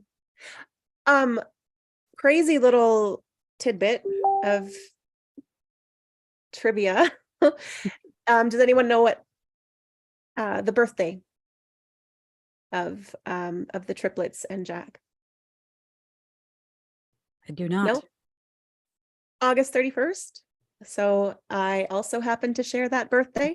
Well, my grandfather, I think, on my mom's side shares that birthday as well. Oh, cool. Yeah, August 31st. I'm a little It made me a older. little confused because he has that Kevin has that monologue about the Challenger explosion and watching it when he was in second grade. And I was in second grade when I watched the Challenger explosion, so I felt very attached to that moment and like, damn, did that mess up my life too? But I was born in 78 in August, so something's mass is wrong. And you know, I think there's the theme, like love is love. I mean, you know, love doesn't discriminate. You should love if there is a need to give love, because everybody needs love. I agree. Yes, we do. And I really love Fogelman's twist writing, because before this was Crazy Stupid Love, which he also wrote, I believe. And that also has a very fun twist in it and a time shift. Is that did he write it? Or I know when This Is Us came out, they were saying it's from the creators of Crazy Stupid Love. Now I have to IMDb it. Interesting. Yeah. Yeah, I remember that as well. The explosion. I don't remember how old I was, but I remember watching that. Yes, Crazy Stupid Love, he wrote. Ah, Great. Yeah. Thank you. I was going to ask if it's the one with blah, blah, blah, but I don't want to give spoilers in case somebody hasn't watched it. So, oh, it's the one with Ryan Gosling and Steve Carell, if that helps. You know, okay, yes, it is. Yeah, that's the one I'm thinking of. I have to ask, whose idea was it to introduce This Is Us? Was this your idea, Angel? I think it was Jacob's, but it's kind of, I mean, if we're going to do episodes, it's one of our, I don't know if I can speak for him, but I think it's one of our favorites. It's one of mine. It's maybe the favorite episodic Well, it's a series. beautiful It's such a episode because good it just, pilot. What's that? the It's such a world good is, pilot. It just hooks you. the world is in dire straits right now. It's in need of a reminder that, you know, love is love and it shouldn't discriminate and everybody should love each other and everybody should be willing to give. You know, love gives life to people and we should be willing to help each other get life by giving love because love gives life. Yes. Poet by. Do you know how many poems I've written? Off the cuff. Yeah, it's there's so many, the way this is what he does to me. The writing, he makes every single person lovable. Like you can't help but fall in love with every character. It's maybe not the models, maybe, but Yeah. everyone else. Just so beautifully written. So, You It know, is, and I think Randall's- I was watching it. Sorry. No, it's okay. I was watching a little YouTube interview with him about, I wanted to see, like, does he have anything where he gives away how he chains his stories together? Because you do need a map to like map out all his cuts back and forth in time periods. I really liked that note again at the end of the script where he says, on second viewing, this will hold up. And I was like, you know what? I did watch that episode twice to look for the stuff. And I did, you know, it did hold up the second time. I'm like, I get it. Okay. It's they're naked, so you can't tell they're the age of their clothes. They're in an empty room, so you can't tell their decor. This is perfect. Yeah. So well thought out. Mhm. So, did you have a thought, Roger, you wanted to share? No, I agree with what everyone's saying. I haven't watched the whole series, but from what I've watched, I agree with the writing. He's just an excellent writer, and it's between the time going back and forth. It just seems seamless. Like it's you know, there's that suspension of disbelief with everything going on, and that's such a. It's not just the writing; it's the whole team putting everything together to make it, you know, like we're going back and forth. And but I will say, I have not watched Murders in the Building yet. Has anyone watched it? Oh. Oh yeah, season Yes, 1 I and 2. have. Okay. Did you That like- happens. So that's something on my must-watch list. Obviously, you know, for his writing and what just to see what happens. Yeah. Did he have anything to do with that, or that's just separate? Oh yeah, it's his show. I need to pay more attention to who the writers are. I love that show too. That's a show. So- I think I auditioned for one of his shows, and this was one of them. I believe it was a pilot, but it was such a while ago. But I've heard a lot of good things about the show, so I didn't know if anyone had seen it yet. Seen Wait. both seasons, but now I'm confused. He didn't write it. You're talking only Murderers in the Building? Only Murders in the Building. Yes, that's what I meant. Oh, I totally thought that was Steve Martin and. Well, no, it's Steve Martin, but it's Dan Fogelman's show. Oh, I That's the didn't show. even know that. Yeah. Oh, that's so cool. Yeah, that's the show. So different from this one, although the characters are still strong. Yeah, completely different though. Interesting. Wow. Well, he's the executive producer, so you know. Oh, okay, yeah. But he did make a movie called Life Itself, which I have not watched, but Heard about it. apparently I think it still has the twistiness to it. But Oh, he wrote Tangled. Yes, Tangled. really? The Yeah. cartoon, the animation. Yeah. Huh. Cars was his first, one of his first screenplays, Cars. the Wow. animated. Yeah. And then I go back and I look at Tangled and I say, it makes sense because Tangled, what I really liked about that was just like the realism and the insecurity in the way people talked, like it was more realistic. And he does the same thing with Crazy Stupid Love and This Is Us. Yeah. Yeah. And I think it was either the last what year that they were, I don't know. Anyways, it was throughout COVID, the craziness of COVID. And you could see because suddenly the children were no longer in the filming, and you could see the adjustments that they've made. Jacob says he loved Tangled and Life Itself. He just texted. He's watching us. Hello, Jacob. Enjoy your flight. So the little differences that I noticed, not having the children around as much. Before it happened, it ended with, I think it was Rebecca walking around.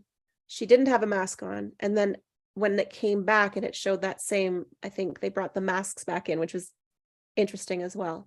So just how they navigated through the craziness that we've all had to navigate through the last few years.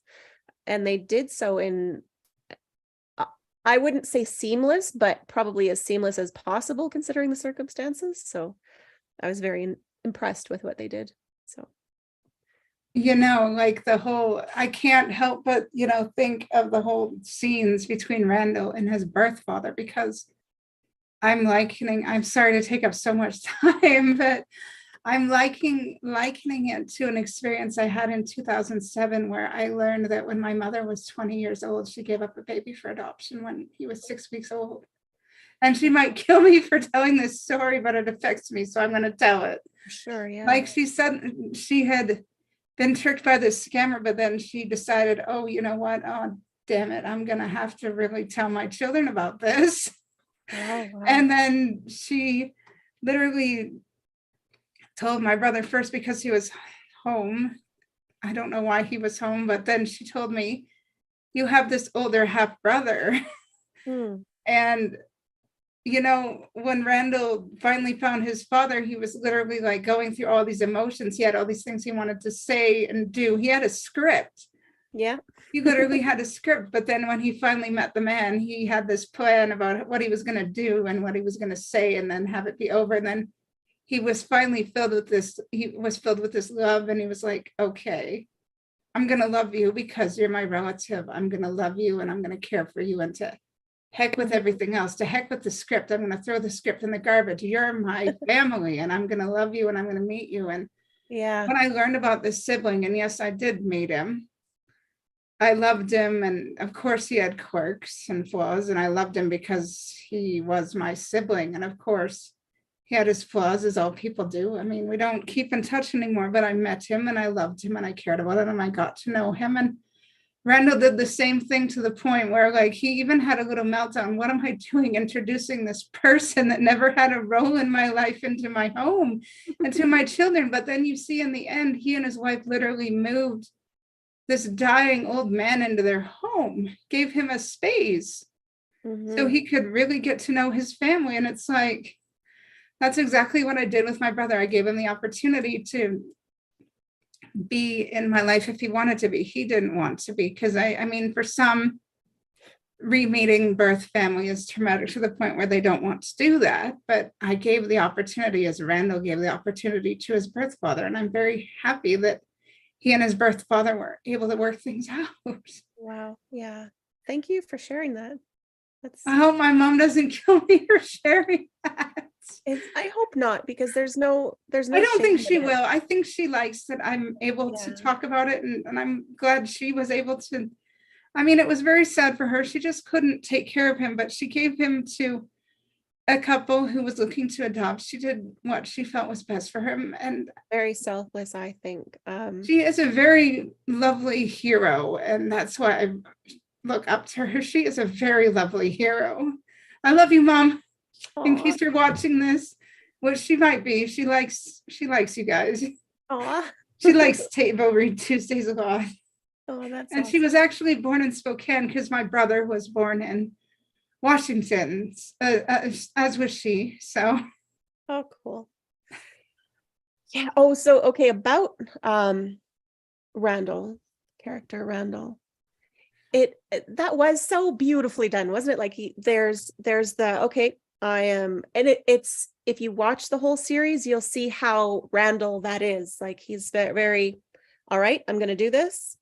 This is my plan. But his heart is so big that even if his plan is to just I'm gonna tell this person off because I've got hurt, even if that's his plan, his love overcomes that, and he's just like, you know what, yeah, he just and William is so amazing in it too. Just I think like, that's our he didn't try to inherent come up nature with as excuses. humans, though. I think that's our Mhm. nature as humans. We have plans. We want to be angry. We want to be hateful, but then we remember that, oh, you know what? We're not capable of being truly hateful. Well, most of us aren't, but I mean, there are some that are truly hateful and we can't help them, but most of us are capable of giving tidbits of grace and being loving because we don't see it within ourselves to be truly hateful and see others in pain for very long. We have to give grace. We have to give love because we can't stand to see another human being suffer. Because then we see ourselves and we're thinking, oh, you know what? We're like gonna have to let ourselves suffer if we're letting another. Maybe it's a Jesus thing. I don't know. Maybe, I don't know. A I'm human sorry being. I interrupted. No, that's okay. That's all But right. we like it goes back to the essay that was promoted. It makes me think of the essay that was promoted because it was the one Star Trek teaches us that we must not forget to care. It's like we shouldn't forget to care. And maybe that's our conscience like telling us when we see another human being, we shouldn't forget about them because we would expect others to care about us if we were in their shoes. I'll have to, I don't know, I think I read it. I'm gonna have to go back. Yeah, I'll post it in the Yeah. comments. Oh, cool, thank you. Morgan or Vicky, do you guys have any thoughts you want to share? Oh, did it freeze up? Well, I missed half of it. Yes. Morgan, I you know what? Like, stop apologizing, please, because we appreciate your presence. However, and whenever we can get it, we love you. Okay. Well, I wanted to hear the first part. I was just stuck in a meeting. But I have seen the show. Not the recent episodes, but I've watched quite a bit of it. And it is great writing. I mean, it's one of those shows that you really have to plan. You have to plan the writing because there's so many different things that are intertwined throughout the seasons that all go together. And it's just very smartly written in that way, like a puzzle. Yeah. I enjoyed it. Yeah. That's oh. And I think Vicky's frozen. Seems like that's okay. Yeah, you wonder how much of it did they plan? Was it completely planned out? And I think I read somewhere that the ending was planned out. I know they would have had to pivot somewhat with 2020, 2021. But overall, they Well, even with the death, mhm. no spoilers for those who haven't seen it.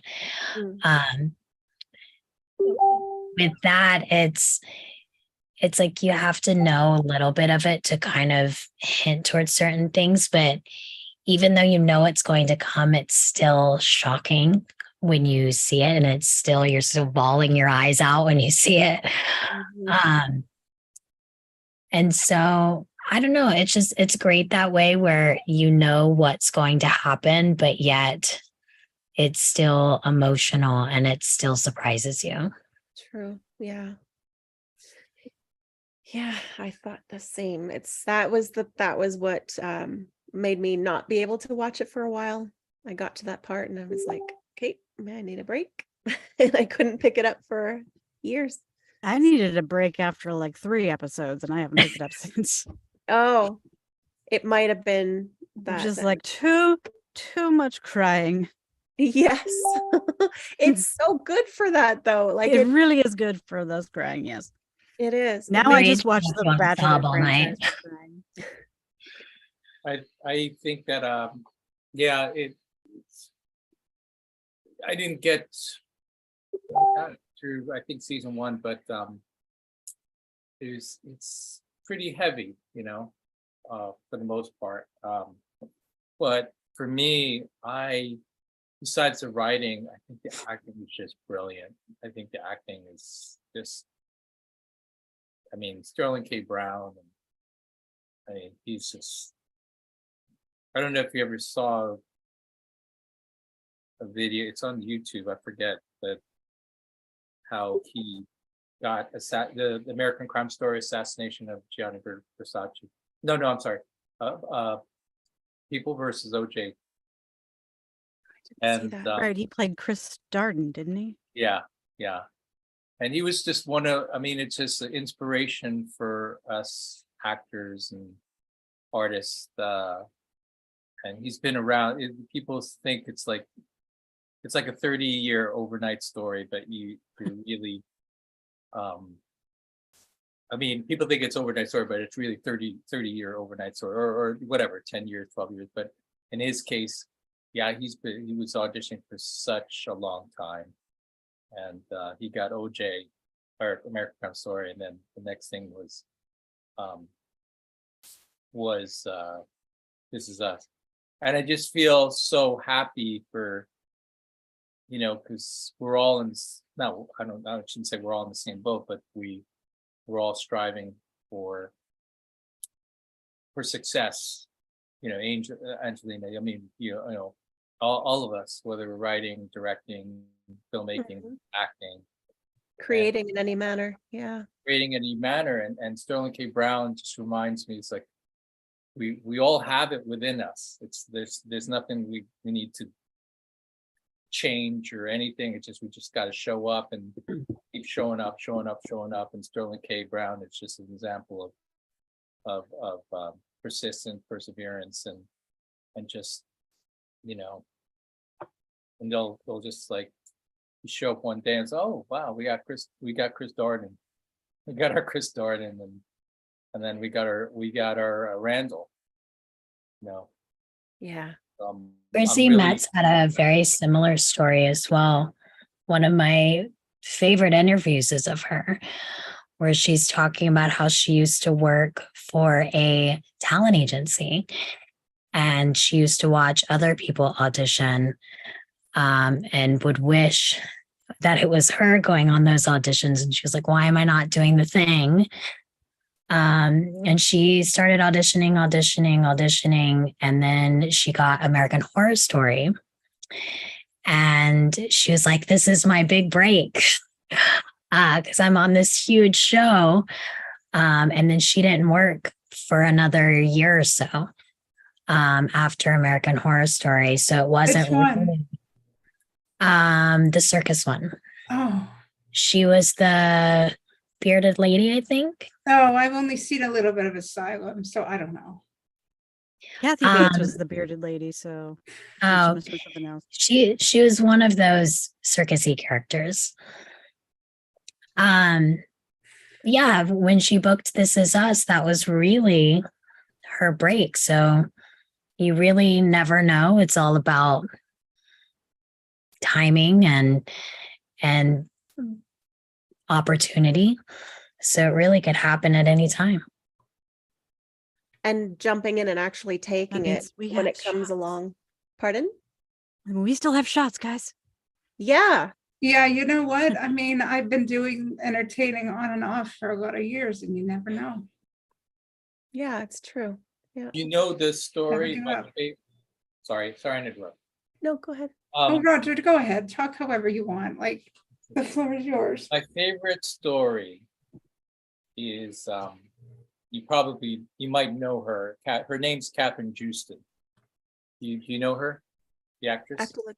I'm better with faces than names. So Catherine. So Catherine Houston she was living, I think, near Chicago. She got divorced. She had a couple of kids. She got divorced at 42, and then her mom passed away. And she had always wanted to go into acting.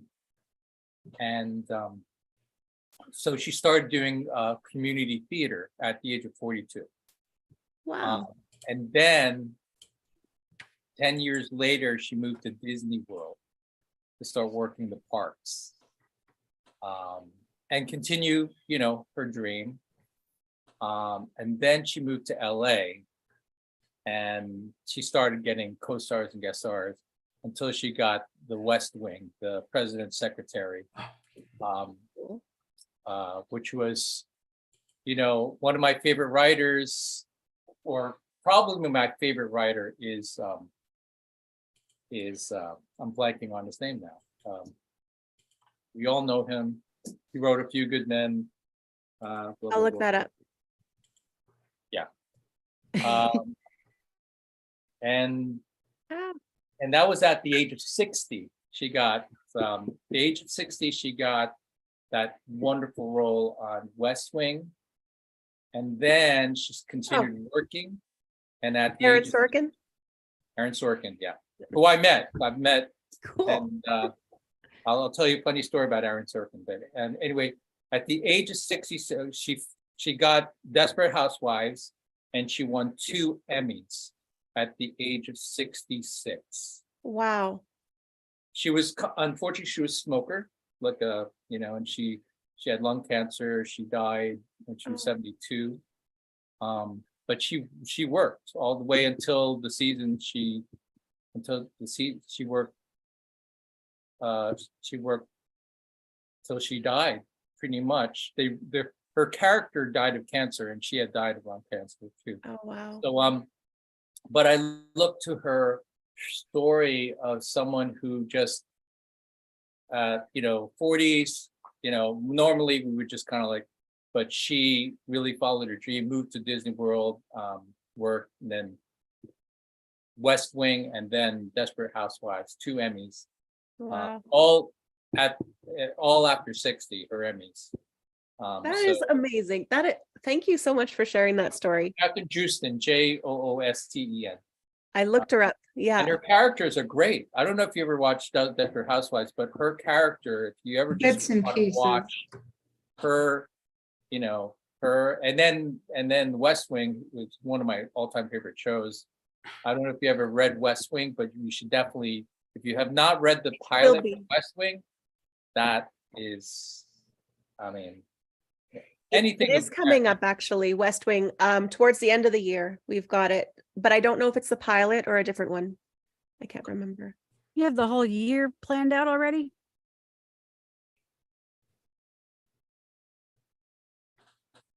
Can I tell you my Aaron Sorkin story? Yes, please do. So Aaron, when I was living in LA, just a few years ago, I always go to these screenings after the films. There was Molly's Game. He wrote Molly's Game. I don't know if you've ever seen it, starring Jessica Chastain. And I go up to Aaron after him, and you know, we have a connection, right? I say, hey Aaron, you know, we worked at the same bartending agency back in New York. And he goes, TR, and he gives me a high five. You worked there. And I don't know if you've ever been to New York, and I was one of those bartenders. You make 1,000 drinks in 15 minutes during intermissions. I was one of those guys, listening to Les Mis like a zillion times. But he worked at the same agency just before, not too long before I got there, back in the late 80s, early 90s. And my bartending manager told me that, you know, he had graduated from Syracuse as a theater major, and she wasn't really doing well, and he started writing.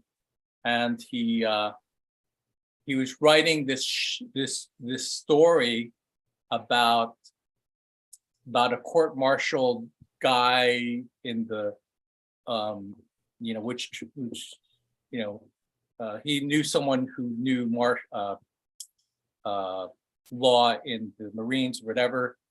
And during the breaks in in the theater, my bartending manager, he would be copiously writing on cocktail napkins. Oh, that's A Few Good Men. oh. Yeah, he would write. He was writing A Few Good Men on cocktail napkins during the breaks, like because you there's half an hour before the show, you're pouring drinks, and then you got the first act. You got to wait like what, an hour and a half. So he's writing, and which turned out to be A Few Good Men. Wow. And when I met him, he says, "Hey, when I was taking breaks, I would write on cocktail napkins, which confirmed what my bartending manager told me." I'm like, "Yeah, I know. My bartending manager told me what you did." Oh, that's cool. And the rest is history. And then I ended up working The Few Good Men on Broadway. Oh, wow. There's a Broadway? I ended up working his Broadway show, which was his first, which ended up being a huge hit with Jack Nicholson after the fact. So it's kind of, it's one of those inspirational sources for me. It's like, okay, we're all writers, creators, so whatever it takes, write on cocktail napkins, on your Oh break. yeah. There's been so much brilliance written on cocktail napkins, and yeah, my dad used to write all his ideas. He'd go out for coffee somewhere and he'd write all his ideas on a little napkin, the paper napkin. So that's close to my heart hearing that. Love that. And he's such a great, I don't know if you subscribe to Masterclass, because he has his own thing and he's amazing. Him and Shonda Rhimes, and they've added so many other teachers, but Fancy Cartwright if you like voice acting. I should join again. It's been a couple of years. Right. Yeah, they've added a zillion people on it. But I love watching Aaron. It's just a constant reminder, and Shonda and Issa Rae, and Secure. But anyway, I'm like babbling now.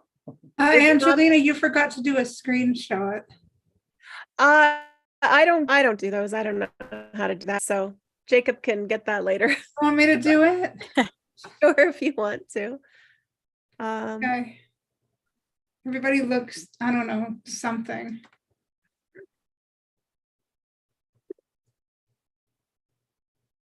All right, I got it. Okay. We'll see I'll what send that it to you. Thank you. You can send it to Jacob. He should be home tonight. So, Okay. Yeah, I've got a little button that does them on my computer, on my keyboard. Morgan, are those the interviews that you give? Are they available for public or no? Yes. Okay. Could you on the YouTube, would you mind putting the link to that one you referenced? Where do I put it? In the YouTube comments, in our YouTube Okay. for this. That'd be awesome. Thank you so much. Yeah. Can we do one more? It didn't go through. Sorry. Sure. Thank you. Thank you. I got to run, everybody, but thank you so much. This was a good script. Oh, it was lovely spending time with you. Yeah. Good night. Good night, Good See Erin. you night, Erin. next Tuesday. Hey, Darren. Thank you. Yes. Yeah, any other thoughts on the script or anything really? And you're not babbling. It's interesting. It's really, I love hearing about those stories. So Well, I think I one of got the a things zillion of them.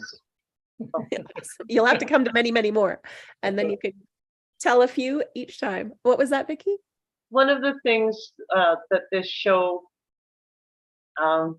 proves is that